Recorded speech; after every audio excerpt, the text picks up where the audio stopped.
Au Niger, le développement, c'est l'élevage. Au Niger, l'élevage occupe une place importante. Très promoteur, ce secteur fait l'objet d'un regain d'intérêt tant au niveau du gouvernement qu'au niveau des secteurs et partenaires au développement. C'est en 2014 que le projet d'appui à la production pastorale dans la région d'Ottawa a mis en œuvre le volet pastoral du projet d'appui au développement local des régions du nord du Niger, financé par l'Union européenne. L'élevage est très important dans la région d'Ottawa. Pratiquement 90% de la population pratique l'élevage d'une manière ou d'une autre, ou de façon exclusive, ou uniquement avec quelques têtes de bétail dans leur maison, même dans les gros centres urbains. Dans la zone d'Ottawa, nous avons 3 types d'élevage. L'élevage sédentaire, qui constitue à peu près 52%. Nous avons l'élevage transhumant, qui constitue à peu près 31%. Et l'élevage nomade, qui constitue à peu près 17%. Les pratiques de l'élevage ont su s'adapter au fil du temps aux aléas des différentes natures et ont su limiter ainsi les risques divers.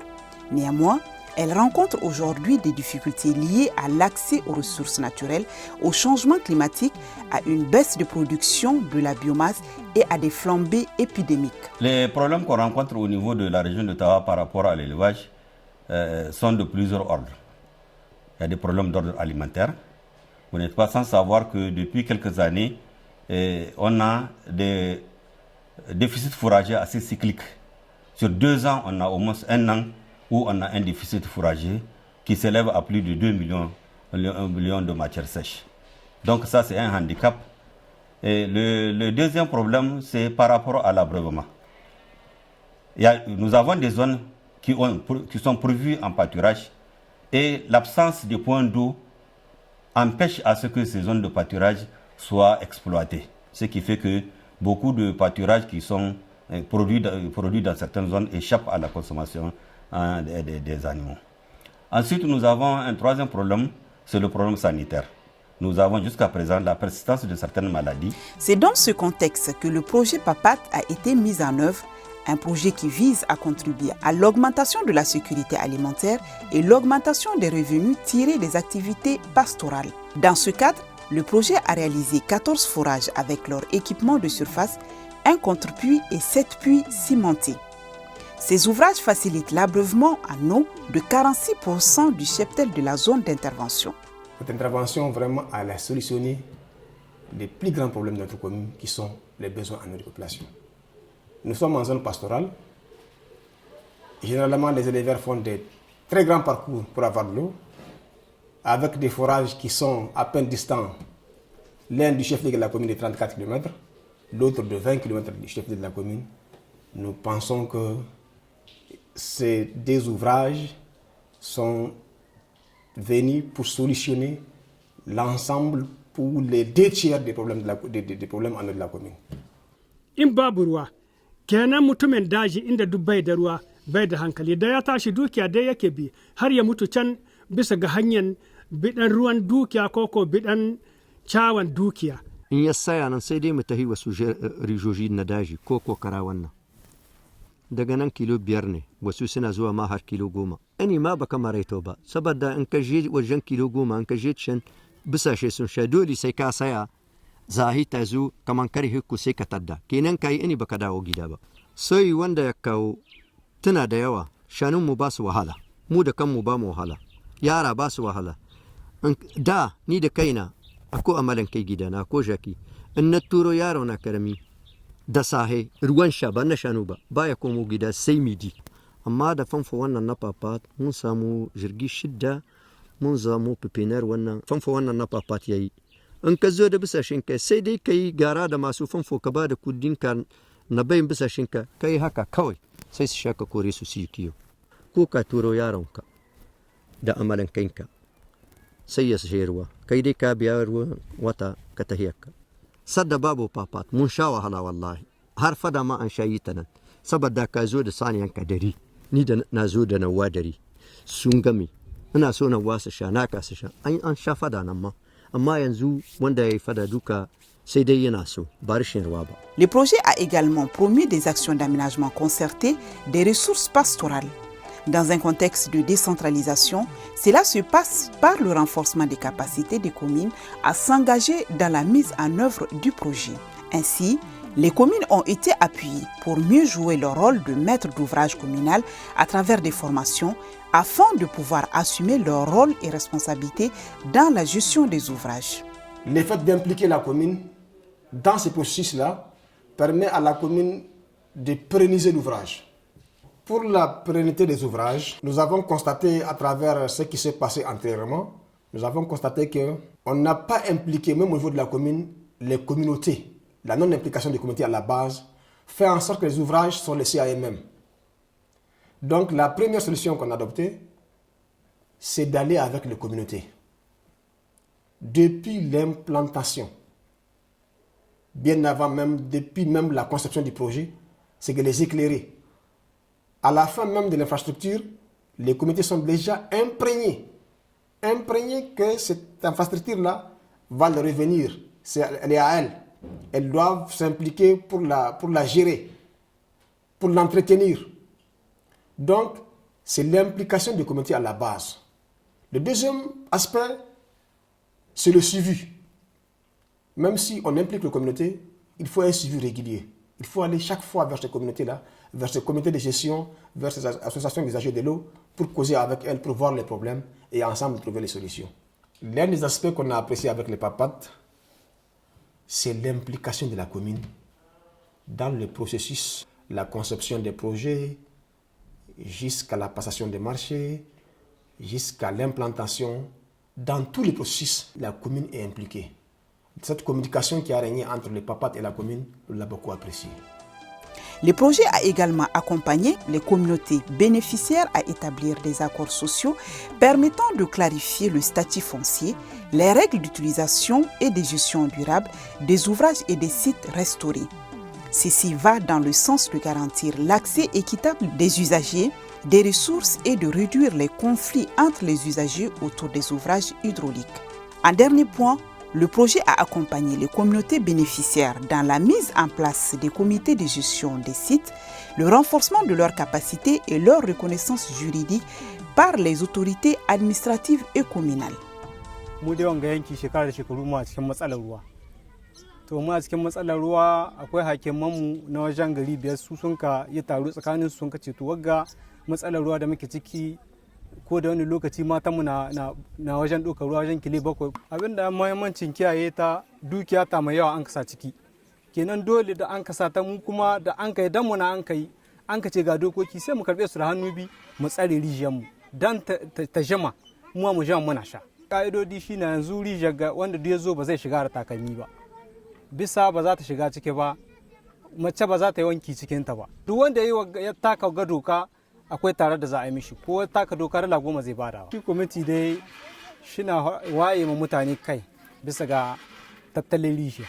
Kowane lokaci ana zakwa an ɗauki sati guda ana zakwa a share rijiya.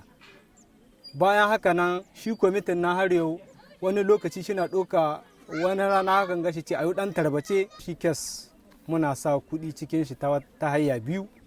Hayya ta farko ita ta kamar wanda ya taka doka wannan 'yan kuɗin da ya ba su za a sa su cikin kes. Bayan haka nan muna ɗan taruwa wannan garuruwa mu ce to kowane gida an azamai kaza misali. Kowane gida an azame shi $50 ko $100 sai shi kawo. To hakan gana muka tara mu sa cikin kes. Dama ƙudurin mu wannan kuɗi gyara rijiya. Ba sai yawan da za mu cewa mai wani aiki daban ba. Ko Allah ya kasa wannan kuɗi sun kai inda za su kai ma muna iya biɗa wata rijiya da su in wata ta kasance. Kenan wata matsala da duk za ta faruwa mu muna kiyaye ta. Ba mu bari ta yi salte gaba ɗaya. Tunda mata na zakkuwa da yaran su kenan in mun ka bari ta yi wata dauɗa yaro shi na ana iya ba yaro ruwan na ruwa ba na ƙware ba ne. Na farko dai fakona. Kuma fakon nan shina da mai shi suna da masu shi. A lokacin da wanka saka projet ta zaka da yan komin da mu da kanmu sun ka ce mana akwai aikin da za a yi. Sai mun ka saka tare da jama'a mun ka nuna musu wuri. Sai yan projet da yan komin sun ka ce mana wannan wuri suna da mai shi mun ka ce eh. Sai mun ka kira masu wurin sai sun ka ba mu wannan wuri. Tare da hakimai tare da jama'a sun ka sa hannu. An kai takarda an ka ba gari. Kula da shi zuwa shekara 3 tare da masu gadin mu da jama'an gari da garuruwa ba gudana ba. Wannan masu gadi dan kansu na sun kace suna gadi guda 4, guda yamma, guda gabas, guda gusu, guda arewa. Akwai ka'idodin da muka san fuda bisa ga wannan tsayarsa da muke ciki. Na farko dai masu dukiya suna shiga wannan wuri, wannan wanda muka kama sai a sashi sai a hukunta shi. Na biyu kaman ka zo da adda kana sarawa, shi ma za mu kama ka mai maka hukunci. Pour accroître la production pastorale, le projet a, en plus des ouvrages hydrauliques, restauré 500 hectares d'espaces dégradés et sécurisé des étendues de pâturage à travers l'ouverture de 711 km de bandes par feu, car l'alimentation de base du cheptel provient essentiellement de l'exploitation des parcours naturels. Ces aménagements de conservation des eaux et des sols et de défense et restauration des sols ont été réalisés à travers le mode haute intensité de main-d'œuvre, un moyen d'amélioration des revenus des populations vulnérables. De cette façon, plus de 81 000 hommes-jours de travail ont été mobilisés, soit 117,8 millions de francs CFA de revenus ont été générés. Ces revenus additionnels ont permis de lutter momentanément contre l'exode rural, de constituer un stock d'aliments pour renforcer le capital bétail, de renforcer la scolarisation des enfants et de renforcer l'économie locale. Dokokin da muka aza an ka kiyaye shi kowane ya gani kama dabba ta shiga ciki zai ta yi ya koro su ya maido da su gida ko mun ga mutum zai shige shiki yana da adda ya sare ice sai mu ce mishi shi bari tsawon lokaci sati 4 mun kai shi mun samu mutum 450 gari 10 mun kuge waye mun kai shi ka 20 na samu cikin wannan aiki. Abinda na samu na sai abinci na sai kayan miya na sai dan sabini dan tattalin gida dan samta gida saboda lokacin nan mai gida shi ma bayyana yana mata kasa yana mu nemo abin da zamu ci saboda wannan wuri mun gode ma Allah da ya kama na shi da furujiya papa lokacin da bayyana wannan wuri babba wurin nan sahara ce ba ice ba shawa yanzu ya gashi nan ya koma kamar hadama yayi kyau. Pour l'élevage, la santé du bétail joue un rôle absolument fondamental. Mais avec la croissance du cheptel et la pression démographique, les soins vétérinaires sont souvent insuffisants pour garantir une santé optimale des animaux. Le Niger ne compte que 126 vétérinaires pour une superficie de 1 267 000 km², soit un vétérinaire pour 10 000 km². Pourtant, une insuffisance de l'accès aux services de base en matière de santé animale constitue l'un des principaux facteurs du risque économique pour l'éleveur. Pour contribuer à la couverture des besoins dans le domaine de santé animale, le projet a mené différentes actions. Le laboratoire central de l'élevage de Tawa a été doté d'équipements importants, ce qui lui confère une plus grande autonomie pour mieux sécuriser le cheptel. Le PAPAT nous a vraiment appuyés, aussi bien en gros matériel qu'en consommable. Le Labocel, par définition, donc c'est le laboratoire central de l'élevage. Mais là, donc, c'est au niveau du Niamey qu'il est central. Ici, donc, on parle d'un laboratoire régional. Et ce laboratoire régional de Tawa a été créé dans le but de prendre le relais du laboratoire de Niamey, puisque la distance étant trop longue deux fois. Donc, on a jugé nécessaire de créer une antenne au niveau donc de Tawa pour faire face donc, aux premières analyses dont on ne devrait pas envoyer à Niamey. C'est un gain de temps. Donc si on arrive à diagnostiquer la maladie au niveau de Tawa, en 24-48 heures, l'éleveur a son résultat et les dispositions à prendre.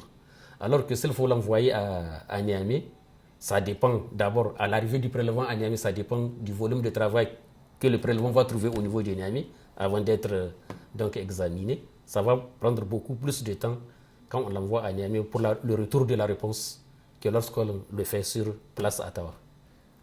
L'appui que le PAPAT a amené à notre service, c'est un appui très positif.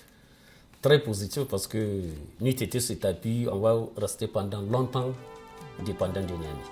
169 techniciens issus de directions générales, départementales et communales, ainsi que des services vétérinaires privés de proximité, ont suivi différentes formations pour une remise à niveau et 10 cases de santé ont été réfectionnées et équipées pour les rendre opérationnels. Avant le bâtiment, je ne peux même pas rester ici, faire des traitements. C'est-à-dire les jeunes ne savent même pas s'il y a l'agent d'élevage ou pas. Je reste à la maison. Mais avec l'intervention de Papat, je suis ici, je suis toujours ici. Ils amènent de temps à autre, par exemple, 7 animaux par jour comme ça. À travers le chiffre qu'on a eu à traiter, aussi ça a réduit la mortalité des animaux. C'est ça qui reflète même. Les matériels qu'ils ont fournis, ça nous a permis de travailler dans de meilleures conditions. Et finalement, ce projet à l'endroit de l'élevage a appuyé les programmes nationaux de vaccination afin de favoriser la préservation du cheptel nigérien.